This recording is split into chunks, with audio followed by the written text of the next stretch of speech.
Assalamu alaikum wa rahmatullah wa barakatuh. Aujourd'hui, nous allons explorer un sujet qui pourrait transformer votre connexion avec Allah. Imaginez être parmi ces rares personnes qu'Allah ne peut jamais ignorer. Qui sont-elles? Pourquoi attirent-elles une telle attention de leur Créateur? Chaque être humain aspire à se sentir vu, entendu et aimé.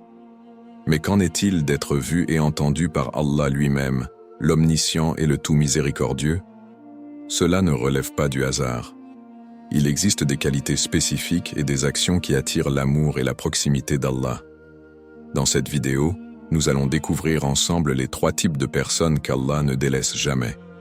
Nous plongerons dans les enseignements du Coran et des hadiths pour comprendre comment nous pouvons, nous aussi, devenir ses serviteurs privilégiés. Qu'Allah ouvre nos cœurs et nous guide. Et quand mes serviteurs t'interrogent sur moi, alors je suis tout proche. J'exauce l'appel de celui qui me prie. Sourate Al-Baqarah 286. Restez avec nous pour ce voyage spirituel. Avant de commencer cette vidéo, n'oubliez pas de liker cette vidéo, car cela nous donne beaucoup de force pour continuer à partager du contenu bénéfique. Et je vous invite à vous abonner à notre chaîne et d'activer la cloche de notification. Si vous avez des questions ou des commentaires en cours de route, n'hésitez pas à les laisser en bas. J'apprécie beaucoup vos retours. Allons-y.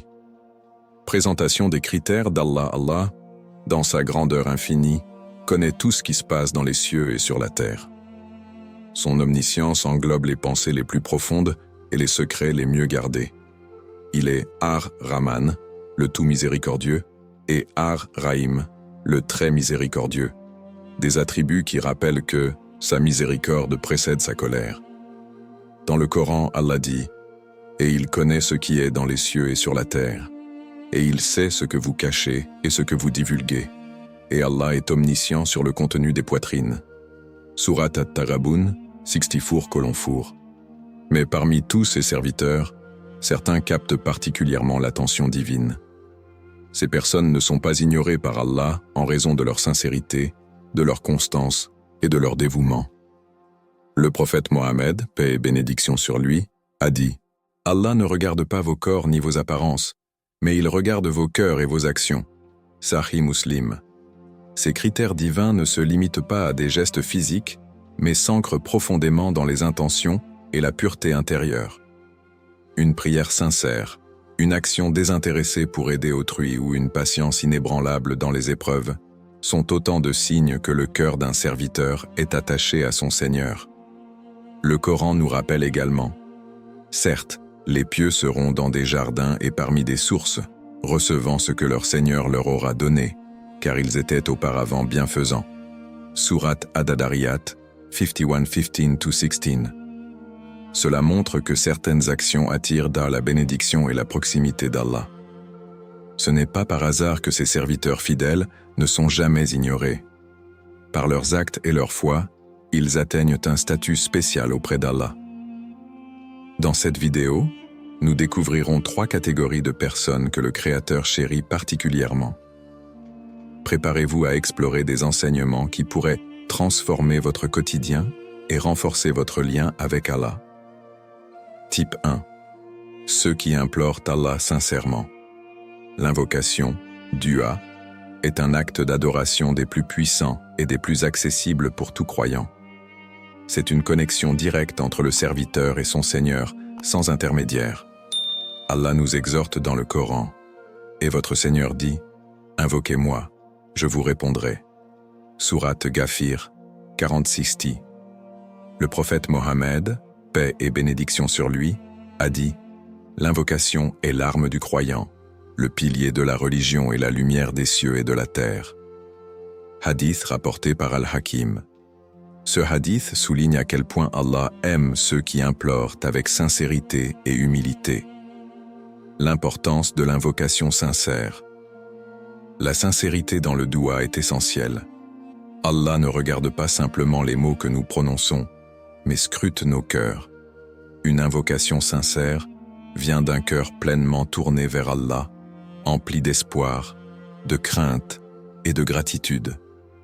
Un exemple frappant est l'histoire du prophète Yunus, Jonas, paix sur lui, qui a été avalé par un énorme poisson.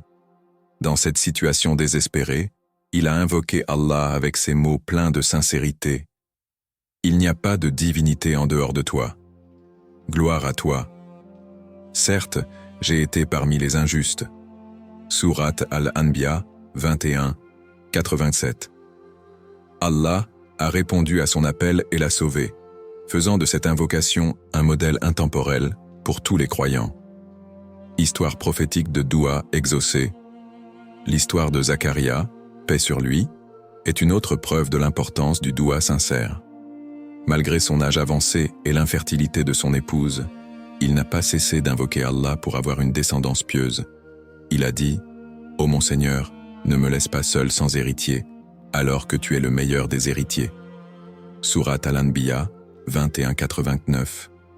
En réponse à son invocation, Allah lui a offert un fils, Yahya, Jean, paix sur lui, un exemple de piété et de vertu. Les meilleures pratiques pour faire des invocations. Pour que nos invocations soient exaucées, certaines pratiques peuvent renforcer leur efficacité.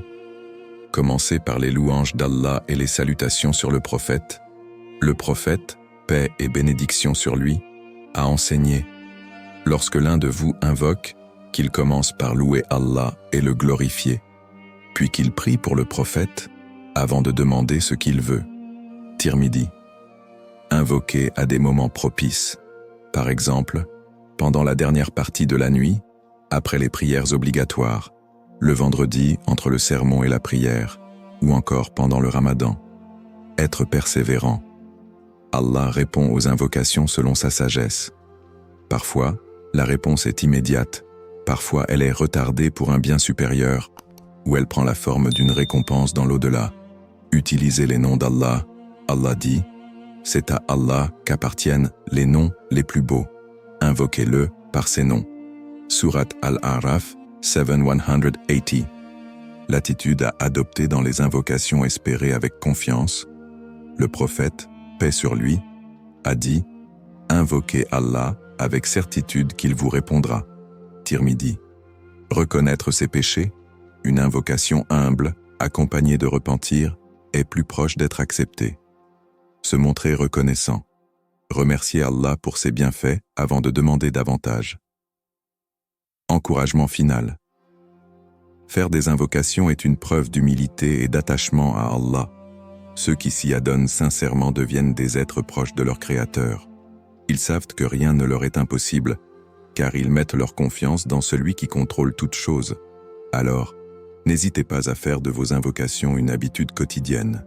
Demandez à Allah ce que vous désirez, dans les moments de bonheur comme dans les épreuves. Comme le prophète, paix sur lui, l'a dit, « Celui qui n'invoque pas Allah, Allah se met en colère contre lui. » Tirmidhi. Soyez parmi ces croyants qui implorent Allah avec sincérité et voyez comment vos cœurs se remplissent de sa lumière et de sa miséricorde. Type 2. Ceux qui agissent pour le bien des autres. L'islam place une grande importance sur le service aux autres. Aider son prochain est un acte d'adoration, une manière de se rapprocher d'Allah et une voie pour gagner sa miséricorde. Allah ne délaisse jamais ceux qui se consacrent à améliorer la vie des autres, qu'ils soient croyants ou non. Le prophète Mohammed, paix et bénédiction sur lui, a dit « Allah continue d'aider le serviteur tant qu'il aide son frère. » Sahih Muslim. Ce hadith souligne que l'aide désintéressée attire l'attention divine, et celui qui agit pour le bien des autres devient un moyen par lequel Allah manifeste sa miséricorde. Les enseignements du Coran sur l'aide aux autres. Le Coran regorge de versets qui exhortent les croyants à agir pour le bien des autres. Par exemple, ceux qui dépensent leurs biens, de nuit et de jour, secrètement et ouvertement, auront leur récompense auprès de leur Seigneur. Ils n'auront à éprouver ni crainte, ni tristesse. Sourate Al-Baqarah 2-274. Ce verset montre qu'Allah aime les gens généreux, qu'il donne en secret ou en public, et leur promet la paix intérieure et une récompense éternelle. Les hadiths sur la charité et le bon comportement. Le prophète, paix et bénédiction sur lui, a également dit « Chaque musulman doit donner une aumône. » Les compagnons demandèrent « Et s'il n'en a pas les moyens ?» Le prophète répondit « qu'il travaille de ses mains, se profite à lui-même et fasse une aumône. Ils dirent, et s'il ne peut pas, il dit, qu'il aide quelqu'un en détresse. Ils insistèrent, et s'il ne peut pas, il répondit, qu'il ordonne le bien. Ils demandèrent encore, et s'il ne peut pas, il conclut, qu'il s'abstienne de faire du mal, et ce sera une aumône pour lui. Sahih Bukhari et Sahih Muslim. Ce hadith démontre que tout le monde peut agir pour le bien des autres, quelle que soit sa situation. Même un sourire sincère ou un bon conseil peut être une forme de charité. Comment Allah récompense ceux qui aident autrui? Allah est infiniment juste et reconnaissant envers ses serviteurs. Ceux qui se donnent pour aider les autres sont souvent témoins de bienfaits inattendus dans leur propre vie. Le prophète, paix sur lui, a dit « Celui qui soulage une difficulté à son frère dans ce monde, Allah lui soulagera une difficulté au jour de la résurrection. » Sahih Muslim. Cela montre que chaque acte de bienfaisance est noté par Allah et sera récompensé ici-bas ou dans l'au-delà. Exemple pratique pour encourager les spectateurs. Voici quelques exemples concrets pour intégrer cette qualité dans la vie quotidienne. La charité financière, sadaqa. Donner une partie de ses revenus aux plus démunis, même si ce n'est qu'une petite somme. Aider un voisin. Offrir un repas à un voisin dans le besoin ou simplement lui rendre service. Encourager et soutenir. Soutenir quelqu'un qui traverse une épreuve morale ou émotionnelle. Donner de son temps. Participer à des activités bénévoles, comme enseigner ou distribuer des repas aux sans-abri. Préserver l'environnement. Planter un arbre ou nettoyer un espace public. Le prophète, paix sur lui, a dit « Quiconque plante un arbre, chaque fois qu'un être en profite, cela sera une aumône pour lui. » Musnad Ahmad. L'exemple des compagnons. Les compagnons du prophète étaient des modèles en matière d'aide et de charité. Abu Bakr, qu'Allah soit satisfait de lui, donnait souvent tout ce qu'il possédait pour les causes de l'islam, tandis qu'Umar, qu'Allah soit satisfait de lui, faisait de son mieux pour rivaliser avec lui dans la charité. Leur générosité et leur désir d'aider les autres témoignent de la place centrale de cet acte dans la foi. Encouragement final. Agir pour le bien des autres ne profite pas seulement à ceux qui reçoivent l'aide, mais aussi à ceux qui la donnent. Cela purifie l'âme, renforce le lien avec Allah et installe une sérénité dans le cœur. Comme le prophète, paix et bénédiction sur lui, l'a dit, « Les meilleurs d'entre vous sont ceux qui sont les plus utiles aux autres. » Al-Mujam al-Awsat. Alors, prenez un moment pour réfléchir. Comment pouvez-vous aujourd'hui être un outil de bien pour autrui? Sachez qu'en aidant un frère ou une sœur, vous êtes parmi ceux qu'Allah chérit et n'ignore jamais. Type 3. Ceux qui endurent avec patience. La patience, sabr, est l'une des qualités les plus louées dans l'islam. Elle représente la capacité d'endurer les épreuves avec foi, résilience et confiance en Allah. Ceux qui adoptent cette vertu sont élevés en dignité et reçoivent des récompenses immenses de la part de leur Seigneur. Allah dit dans le Coran, « Et recherche aide dans l'endurance et la prière. Certes, elle est lourde, sauf pour les humbles. » Sourate Al-Baqarah, 2:45. La patience est une clé pour faire face aux défis de la vie, qu'ils soient liés à la santé, à la pauvreté ou à des épreuves émotionnelles. Ceux qui endurent avec patience sont parmi les bien-aimés d'Allah et ne sont jamais ignorés. La valeur de la patience dans l'islam. Le Coran associe la patience à la foi et à la piété. Allah dit « Les endurants auront leur pleine récompense sans compter. » Sourate Az-Zumar, 13-6 Zech. Cela montre que la patience, en tant qu'acte de soumission à Allah, est récompensée de manière illimitée. Le prophète Mohammed, paix et bénédiction sur lui, a dit « Quelle merveilleuse situation que celle du croyant. Tout ce qui lui arrive est un bien. S'il est touché par une épreuve, il fait preuve de patience, et cela est un bien pour lui. S'il reçoit une bénédiction, il se montre reconnaissant, et cela est un bien pour lui. » Sahih Muslim. Histoire de prophètes exemplaires dans la patience. Les prophètes sont des modèles de patience face aux épreuves. Le prophète Ayoub, Job, paix sur lui. Ayoub a été testé par la perte de ses enfants, de sa richesse et de sa santé. Malgré des années de souffrance, il n'a jamais perdu espoir en Allah. Il a invoqué avec humilité « Le mal m'a touché, mais toi, tu es le plus miséricordieux des miséricordieux » Sourate Al-Anbiya 2183. Sa patience exemplaire a conduit à sa guérison et à la restauration de ses bienfaits, prouvant que la persévérance face aux épreuves est toujours récompensée. Le prophète Youssouf, Joseph, paix sur lui. Youssouf a été trahi par ses frères, vendu comme esclave et emprisonné injustement. Malgré ces épreuves, il est resté patient et fidèle à Allah. À la fin, Allah l'a élevé à une position de pouvoir et lui a permis de réunir sa famille. Son histoire montre que la patience conduit toujours à un dénouement heureux. Conseil pour développer la patience face aux épreuves. Se rappeler que les épreuves sont un test. Allah dit « Très certainement nous vous éprouverons par un peu de peur, de faim, de diminution de biens, de personnes et de fruits, et fait la bonne annonce aux endurants. » Sourate Al-Baqarah, 255. Les épreuves ne sont pas une punition, mais une opportunité de raffermir notre foi. S'appuyer sur la prière, salat, et l'invocation, dua. Le prophète, paix sur lui, se tournait vers la prière pendant les moments de difficulté, car elle fortifie l'âme et procure une sérénité intérieure. Garder une perspective éternelle. Le croyant sait que ce monde est temporaire. Les épreuves d'ici-bas ne sont qu'un prélude à une récompense éternelle. Allah promet. Certes, avec la difficulté est une facilité.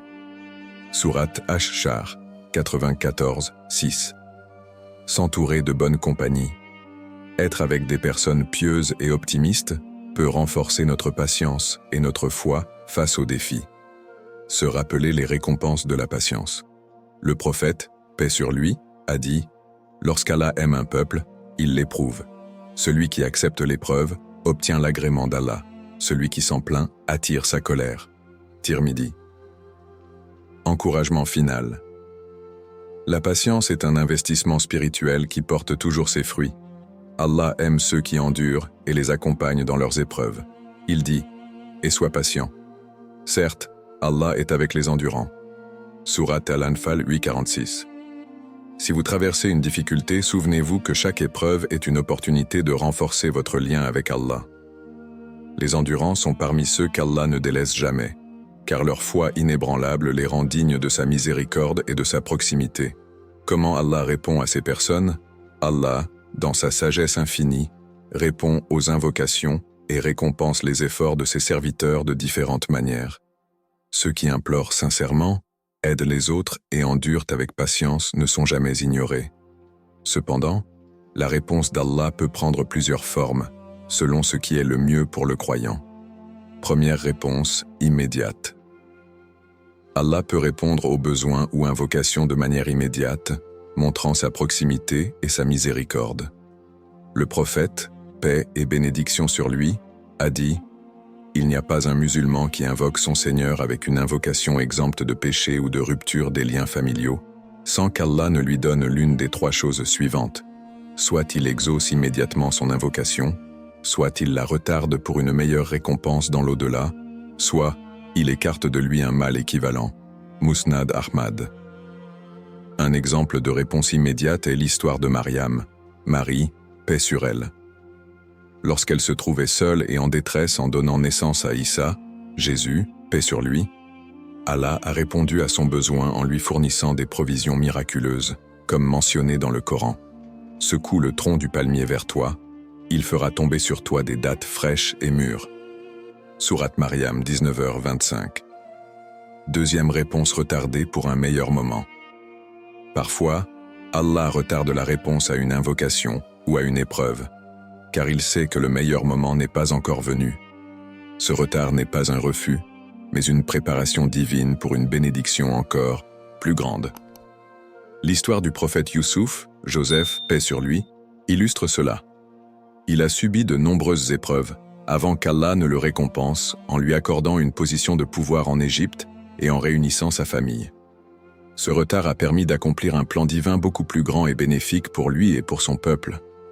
Allah dit « Peut-être détestez-vous quelque chose alors qu'elle est un bien pour vous, et peut-être aimez-vous une chose alors qu'elle est un mal pour vous. Allah sait, tandis que vous ne savez pas. Sourate Al-Baqarah 2:216. Troisième, transformation en bénédiction dans l'au-delà. Parfois, Allah choisit de ne pas répondre directement aux invocations dans ce monde, mais les transforme en bénédictions éternelles dans l'au-delà. Le prophète, paix et bénédiction sur lui, a dit « Au jour de la résurrection, lorsqu'un serviteur verra les invocations qu'Allah n'a pas exaucées ici-bas et qui lui ont été transformées en récompense, il dira « Ah, si seulement aucune de mes invocations n'avait été exaucée dans ce bas monde. » At-Tabarani. Cette réponse est une preuve de la sagesse et de la justice d'Allah. Chaque invocation, effort ou épreuve est notée et récompensée, même si le résultat n'est pas visible immédiatement. Exemple concret. Le prophète Noé, paix sur lui. Il a prêché pendant 950 ans, malgré les moqueries et le rejet de son peuple. Sa patience et ses invocations ont finalement conduit à son salut et à celui de ses partisans, les martyrs de Uhud. Bien qu'ils aient perdu la vie sur le champ de bataille, leur sacrifice a été transformé en une récompense éternelle auprès d'Allah. Réflexion et encouragement final. Quelle que soit la manière dont Allah répond, il y a toujours un bien dans sa décision. Nous devons apprendre à faire confiance à sa sagesse, même lorsque nous ne comprenons pas immédiatement pourquoi une invocation semble être ignorée. Allah dit « Invoquez-moi, je vous répondrai ». Sourate Ghafir 40:60. Ce verset est une promesse. Parfois la réponse est un oui, parfois un pas encore, et parfois une bénédiction bien au-delà de ce que nous pouvons imaginer. Ayez confiance en Allah, car il ne délaisse jamais ses serviteurs qui l'adorent avec sincérité, servent les autres et endurent avec patience.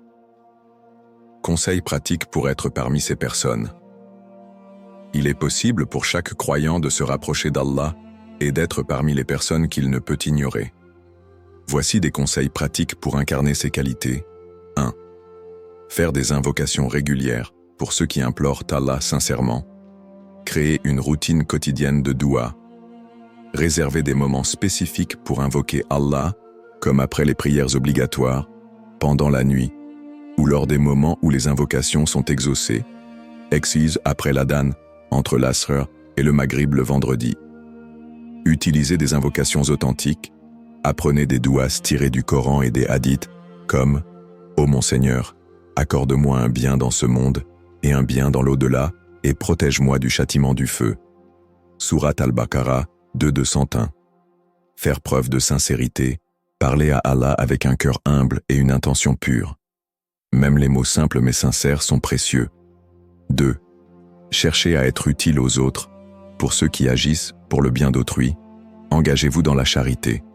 Donnez régulièrement, que ce soit en argent, en nourriture ou en temps. Une petite aumône peut changer une vie.